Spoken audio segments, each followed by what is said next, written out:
Oh, right. Well, I was scanning for some new Mother's Day jokes, and they're hard to find. I thought this was kind of funny, a definition for a mother, a new definition for the mother. The person you can always call to see how long chicken lasts in the fridge. That's true. Or here's a new definition for the word sweater. Sweater, it's a garment worn by a child when his mother's feeling chilly. Like that. Put a sweater on. Or here's another definition for a full name. A full name. What you call your child when you're angry with them. That's right. I remember that. Middle name and everything. Oh, yeah. Grandparents, definition. The people who think your children are wonderful, even though they're sure you're not raising them right. Then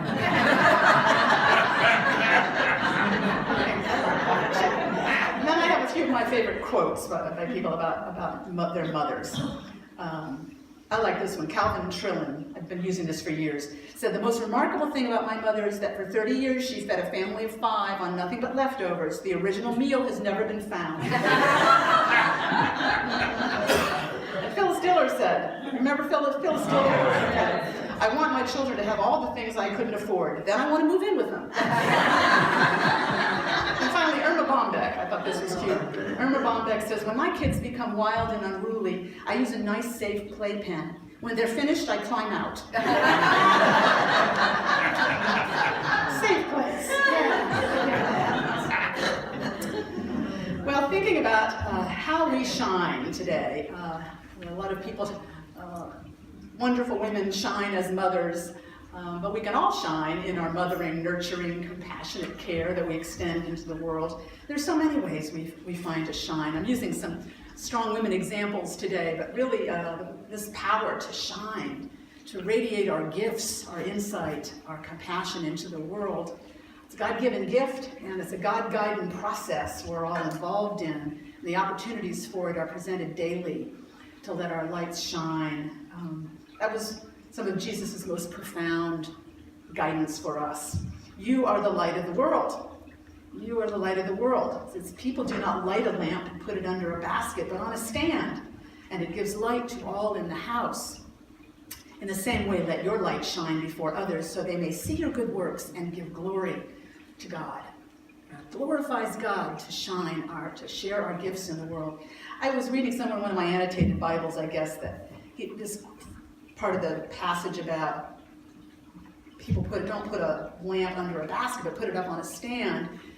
One of the explanations for that was that in those days, many people shared dwellings with others, with other family or extended family, and part of this. So your light, you shared with others, so that others would benefit by that they could live by that light as well. But it's just as true in our lives, in our experience. To whatever extent we find ways to shine our light, use our gifts to serve the good in some way, that light is extended, radiates outward. Others are blessed by it. Our families, our neighbors, our communities. There's no limit to the extent of that as we begin to shine our light outward.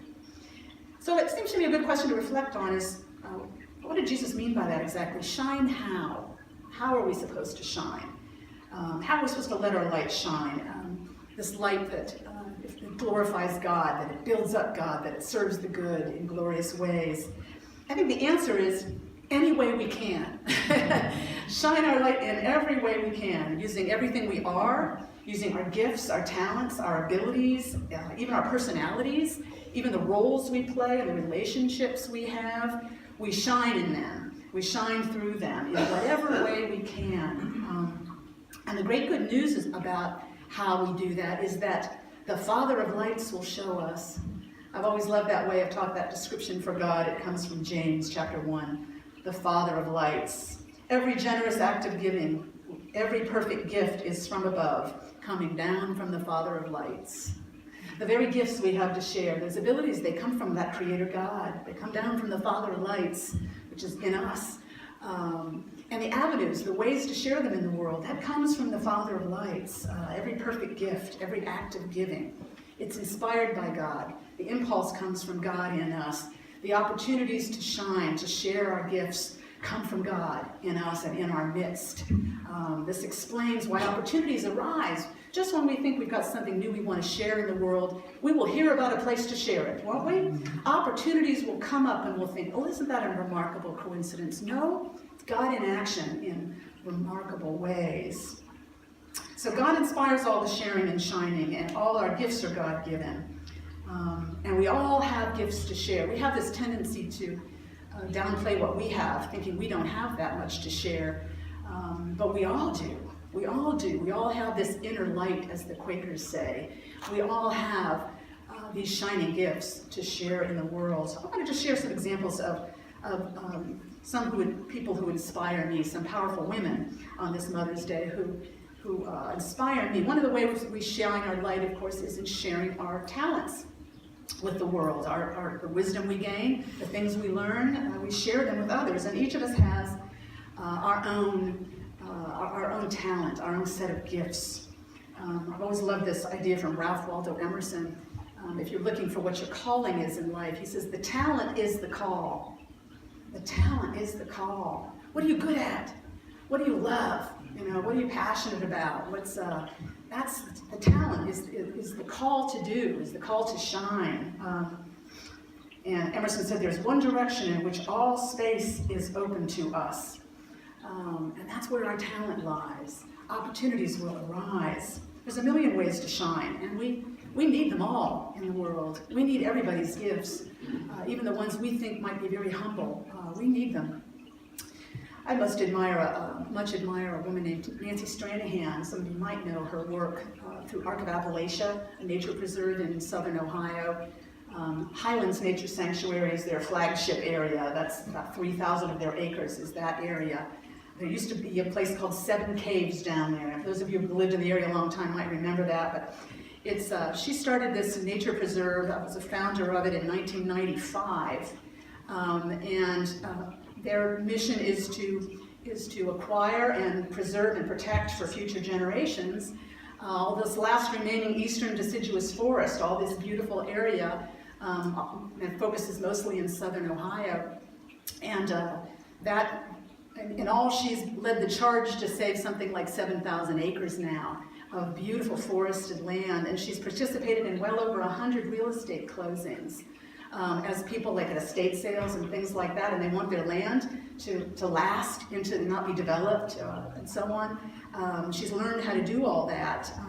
And they have educational programs. Joe and I have been down for workshops on weekends. You can go down and hike and stay down there. They have workshop opportunities year-round on everything from wildflowers to fireflies. We went to the Firefly Weekend last year. Fabulous. Thousands of fireflies like we haven't seen since we were kids. And they have opportunities like that all through the year. And there are wildlife species and birds and things that are there because of this nature preservation work that you won't see anywhere else. Cerulean warblers, doesn't that sound lovely? Cerulean warblers and Henslow sparrows. And they have bobcats and river otters in their preserve areas. Nancy herself, she's probably our age now, in her 60s. She earlier in her life she served as a chief naturalist for the Ohio State Parks for ODNR, and then for some 20 years she operated a restaurant down in City Market area downtown, Benevolence Cafe and Bakery. Any of you remember it? It's a wonderful place to eat, like homemade breads and soups, and it's fabulous food. Where her real focus was on intentional eating, being careful about the food you ate, where it came from, an idea that's grown more and more in recent years, I think.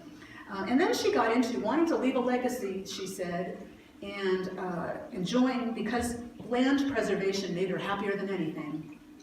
She got into this work and looked for some property in southern Ohio, because that's where she was from, to acquire and to begin to protect it. And she early on hoped that others would take up the charge and provide funds for the property she wanted to acquire. And she realized she had to raise the funds, and she had to get into learn about real estate acquisition and how to participate in these closings. And she learned how to do all this. The Father of Lights guided her in it, step by step. The information she needed came to her. The help she needed came to her. Now she has still a very small staff, and that's one of their great blessings when they try to acquire some beautiful land like They had a parcel near Clear Creek that came up, and they had like 48 hours to act on it before a developer was going to begin putting in a subdivision or something. And most larger orgs can't move that quickly. They can. They did fundraising within a day or two, and they saved Fern Gully. Yay! We're into this kind of thing, as you can see. They have a limited staff and a lot of volunteers and a passion about preserving the beautiful land around us. What a gift! How she is shining her light. How she is shining the light, through the earth that she's preserving, how that shines and blesses others. How that is shining through all the volunteers who work with their program. And all the people who come down like us who are inspired by what we see and nourished by the beautiful light shining through the Arc of Appalachia, through that nature preserve. That's a wonderful way to shine. And how interesting how it draws on everything she's done, all her training as a naturalist in the state park system, everything she learned about food and where it came from, the fields it was grown in, and how important that is, that be clean and healthy. And then she learned how to fundraise as she moved into the nonprofit. It's like our talent shifts a little bit, and our calling shifts as we build our skills. As we share them, as we shine our light, we learn more, and we shine it more, and we shine it in new regions maybe where we haven't shown it before. It's wonderful how it radiates outward, every little gift that's shared. I was inspired by a story I caught last week, a couple weeks ago I guess, about a teenage girl named Sarah in Bettendorf, Iowa, who was on a cheer squad in her school. My niece has 4 daughters on cheer squads, I think, and they love it. It's wonderful athletic training too, but we just called them cheerleaders when I was a kid, and there were cheerleader camps and things like that, and everybody wanted to be a cheerleader, all the girls. There weren't boy cheerleaders then. And all the girls wanted to be cheerleaders because they were the popular girls. They were the pretty and the popular girls. Well, Sarah got this different idea. It bothered her that she noticed kids with disabilities were being excluded at school. And she invited some kids with disabilities to join her cheer squad. And that was the start, back in 2008. And over time it became a nonprofit with a mission to empower teens nationwide to bring together students with and without disabilities in new school-based cheer and dance programs. And they perform at Friday night games as it unites kids with disabilities and without disabilities. And this organization now, which they call Sparkle Effect. I like that, they're shining their light. Sparkle Effect will send you, if you have a school that you'd like to start one of these cheer squads, they have quick start kits, they have grants for uniforms, they have free on-site training to help you start a team. And the students, they build their confidence, they develop leadership skills. So apparently there's now teams in 30 states that have involved over 10,000 students. And it's just, more than the numbers, it's like kids, under the Friday night game lights, going out on the field and sending this powerful message. There are kids out there with Down syndrome and all kinds of things. And they're sending this powerful message that we value connection over perfection, that we value community, that we value each other, regardless of abilities or disabilities. What a beautiful way to shine these girls have found. What a beautiful way to shine. I love that. And the inspiration of that, those who witness that radiance, that shining, and what that does to them, what that opens up in their hearts and minds, what ideas it triggers in them. That's a wonderful thing. Those girls are sparkling. The sparkle effect. I love that. Well, I had a blessing in my mother, in that I saw her shine in a unique way. She was, as I've shared a number of times before, my mother was a cosmetologist. She was a hairdresser and had a beauty shop for many, many years. And it doesn't seem like much to many people, the ability to do hair and nails. It may not seem like a big deal, but there's a good deal more to it than that. I witnessed growing up. It can be a powerful way to shine in the world, depending on how you practice it. She had a remarkable business savvy, starting a shop, was good with money, with numbers. She had a powerful work ethic, and she had a good way with people, good communication, good easy way with people. She made a calling out of that profession, that vocation, and her business put 3 kids through college, and did a lot of other powerful work in the world. I was thinking about all the different ways she She shone her light with the operators who worked for her, as well as her many customers over the years.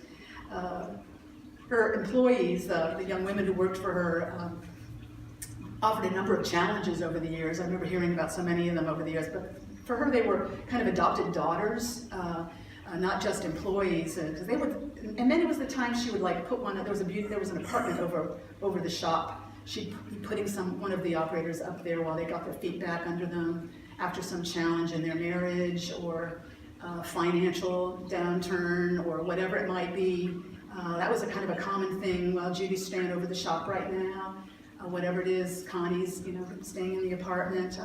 Many of the times she forgave them and carried on after little unethical actions, like I remember it was every once in a while somebody would like put fake names in the book, or they'd start doing some business in their own basement for a little less money. So it kind of took some customers out of the shop into their homes, and as soon as she got wind of it, she'd go right to them about it. This is unacceptable. This won't fly. I won't have it. And then forgave it and carried on. To my recollection, she never fired anybody. The community continued just like that. With her customers, it was a similar kind of powerful community. I think shops were different then in that women did not do their own hair in the way they do now. And there were standing appointments every week. Women came into the shop every week without fail, year round. And many of my mother's customers, year after year after year. She had customers that came for 20 years. Boy, wouldn't that get boring. Same hairstyle every week, 20 years. It was not about just hair, that's for sure. And she would do them rain or shine no matter what. She seemed to particularly have a lot of the older customers, but she did anybody's hair. I remember a customer, Mrs. Spickhart. She was in her 80s and still wanted to come to the shop, but couldn't drive anymore and didn't have family who could bring her. So Mom, every week, left her shop in the middle of the day, went and picked up Mrs. Spickhart, brought her in for an appointment, and took her home afterwards. I mean, as a teenager, I thought, well, she ought to pay me for that, for goodness sake. But she didn't think that way. It was just what you do for your customer. It's an act of kindness. You weave that into your life. It brings its own rewards. That's a wonderful way of shining your light. She was very into unity, of course, down through the years. So many of the times she anonymously sent somebody a daily word. It would just arrive in the mail, little spiritual guidance, a little daily word. She carried a lot of daily word subscriptions. I remember her customer, Mrs. Schweitzer. This was not an uncommon thing for my mother. Had cancer and advanced cancer. She had kind of a disfiguring treatment. When she couldn't come to the shop anymore, Mom went to her home. I remember going with her as a kid and just hanging out in Mrs. Schweitzer's home. She was a pretty well-off person, but dealing with significant health challenge. And Mom would do her hair there in the kitchen. She had ways of doing it. And when she had to go into the hospital, she went and did her hair at the hospital. With Mrs. Schweitzer as well, she did with others. She even did her hair the last time at the funeral home for a viewing. Her sense of loyalty to customers, that was something you did. What a way of shining your light. How that inspired others, how it inspired her children who witnessed that kind of thing. I think that's maybe, I don't know whether she knew this, but I think it's part of the reason she kind of intuited. She never thought of herself as a hairdresser or a beautician. She liked the word cosmetologist. And that's what it said on her license on the wall in the shop. And I think it's fitting because she created a kind of a little cosmos. Sounds, like a bigger word. A little cosmos in that shop of loving kindness, of acceptance, of non-judgment, of forgiveness, of carrying on, of practicality, of confidentiality, of community. That was quite an amazing way to shine her light in the world. It wasn't just about hair and nails, that's for sure. Father of Lights has given us all talents to shine with and opens doors of opportunity for us to shine through. Our job is simply to be alert for them, be alert for the guidance that comes, be aware of what we love, of who we are, how our gifts flow, how our juices flow, our creative juices, and then be alert for ways to share them, because the Father of Lights is going to be providing those avenues, because we need everybody's light. We can't have people withholding their light and putting baskets over. We need it up on the lampstand so we can all see and be blessed by it. So here's my affirmation for the week, if you care to join me in it. I shine my light every way I can, and boundless blessings unfold. Join me in that?